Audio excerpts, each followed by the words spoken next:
ತೊಂದರೆ ಆಗ್ತದೆ ಅನ್ನುವಂಥ ನೆಲಗಟ್ಟಿನಲ್ಲ. ಇನ್ನುಳಿದು ನಮ್ಮ ಡೆವಲಪ್ ಆಗಿಲ್ಲ ಅನ್ನೋ ಕಾರಣಕ್ಕಾಗಿ ಮತ್ತೆಲ್ಲ ಸಂಪತ್ತು ಉತ್ತರ ಕರ್ನಾಟಕ ಸಾಕಷ್ಟು ಅದ. ಒಳ್ಳೆ ರಿಚ್ ನ್ಯಾಚುರಲ್ ರಿಸೋರ್ಸಸ್ ಅದಾವ, ನೈಸರ್ಗಿಕ ಸಂಪತ್ತು ಐತಿ, ನದಿಗಳು ಚೆನ್ನಾಗಿ. ಕೃಷ್ಣಾ ನದಿ ದೊಡ್ಡ ನದಿ ಎಲ್ಲರೂ ಹೋಗಿಬಿಟ್ಟದ. ಇವುಗಳೆಲ್ಲ ಬಳಕೆ ನಮ್ಮಲ್ಲಿ ಆಗಬೇಕಾಗಿತ್ತು. ಕೃಷ್ಣಾ ನದಿ ನೋಡ್ರಿ ಇಷ್ಟು ವರ್ಷ ಆದರೂ ಸಹಿತ ಇನ್ನೂ ಮುಗಿತಾನೂ ಇಲ್ಲ. 1962ರಿಂದ ಶುರು ಆಗಿದೆ, ಇನ್ನೂ ಮುಗಿತಾ ಇಲ್ಲ. ಅದಾಗಿದ್ದರೆ ಎಲ್ಲರೂ ನೀರಾಗಿದ್ದರೆ ಈ ಭಾಗೆಲ್ಲ ನಂದನವನ ಆಗಿಬಿಡ್ತಿತ್ತು ಆವತ್ತನ ಅನ್ನುವಂಥದ್ದು. ಇವನ್ನೆಲ್ಲ ಗಮನಿಸಿದಾಗ ಕೃಷ್ಣ ಆಗಿರ್ಬೋದು, ಘಟಪ್ರಭಾ ಆಗಿರ್ಬೋದು, ಮಲಪ್ರಭಾ ಆಗಿರ್ಬೋದು, ಒಳ್ಳೆಯ ನದಿಗಳು, ದೊಡ್ಡ ನದಿಗಳಿದ್ದಾವೆ. ಜನ ಅದನ್ನು ನಂಬಿ ಬದುಕುವಂಥವ್ರು ಇದ್ದಾರೆ. ಅವ್ರಿಗೊಂದು ಆ ನದಿಗಳಿಗೆ ಇವತ್ತು ಡ್ಯಾಮ್ಗಳು ಅಲ್ಲೇ ಕಟ್ಟೆ ಮಾಡಿ ನೆಟ್ಟು ಹೆಚ್ಚು ಮಾಡಿದರೆ ಇನ್ನೂ ಭಾಳ ಡೆವಲಪ್ ಆಗಿದ್ದು. ನೋಡಿರಿ ಆಲಮಟ್ಟಿ ಇನ್ನೂ ಮುಗಿತಾನೆ ಇಲ್ಲ. ಇಂದು ಮುಗಿತದ, ನಾಳೆ ಮುಗಿತದೆ. ಸಾವಿರಾರು ಕೋಟಿ ರೂಪಾಯಿ ಖರ್ಚಾಗಿ ಹೋದು.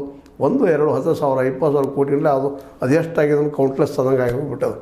ಆರಂಭದಲ್ಲಿ 500-600 ಕೋಟಿಗಳು ಆಗಬೇಕಾಗಿದ್ದು ಇವತ್ತು ಸಾವಿರಾರು ಕೋಟಿ ರೂಪಾಯಿ. ಇದಕ್ಕೆ ಕಾರಣ ಏನಂದ್ರೆ ಅಲ್ಲೂ ಭ್ರಷ್ಟರು ಹೊಕ್ಕೊಳ್ಳೋದು, ಮಾಡೋದು, ದುಡ್ಡು ತರೋದು, ಪರ್ಸೆಂಟೇಜ್ ತಿನ್ನೋದು, ಹೊಡಿದು, ಇದಾಗಿ ಕಾರಣ ಆಗಿದೆ. ಹೀಗಾಗಿ ಇವತ್ತು ಮುಖ್ಯ ಬೇಡಿಕೆಗಳು ಮೊದಲಿದ್ದು ನಮ್ಮ ಕೃಷ್ಣ ಯೋಜನೆ ಪೂರ್ಣ ಆಗಬೇಕು. ಅಪರ ಕೃಷ್ಣ ಯೋಜನೆ ಮೂರನೇ ಹಂತದ್ದು ಎಲ್ಲರಿಗೂ ಹೋಗಿ ನೀರು ಮುಟ್ಟಬೇಕು.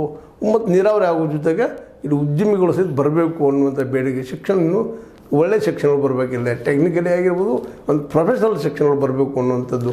ಇವೆಲ್ಲ ಬೇಡಿಕೆಗಳ ನೆಲೆಗಟ್ಟಿನಲ್ಲ ಮತ್ತು ಇವೆಲ್ಲ ಅಭಿವೃದ್ಧಿ ಆಗಲಾರದ ನೆಲೆಗಟ್ಟಿನಲ್ಲ. ಇವತ್ತು ನೋಡಿರಿ ಯಾವುದೋ ನಮ್ಗೆ ಒಳ್ಳೆಯ ಶಿಕ್ಷಣ ಬೇಕಾದ್ರೆ ನಾವು ಬೆಂಗಳೂರು, ಮೈಸೂರು, ಮಂಗಳೂರು ಓಡಿ ಹೋಗ್ಬೇಕಾಗ್ತದೆ. ಇಲ್ಲಿ ನಮ್ಗೆ ಆ ಪ್ರಮಾಣದಲ್ಲಿ ಇಲ್ಲ. ಹುಬ್ಬಳ್ಳಿ ಧಾರವಾಡದಲ್ಲಿ ಆ ಪ್ರಮಾಣದಲ್ಲಿ ಇಲ್ಲ. ಎಷ್ಟೋ ಮಕ್ಕಳು ಹುಬ್ಬಳ್ಳಿ ಧಾರವಾಡದಿಲ್ಲ ಇವತ್ತು ವಿಶೇಷವಾಗಿ ಮಂಗಳೂರು ಕಡೆ ಹೋಗ್ತಾ ಇದ್ದಾರೆ ಅಥವಾ ಬೆಂಗಳೂರು ಕಡೆ ಹೋಗ್ತಾ ಇದ್ದಾರೆ.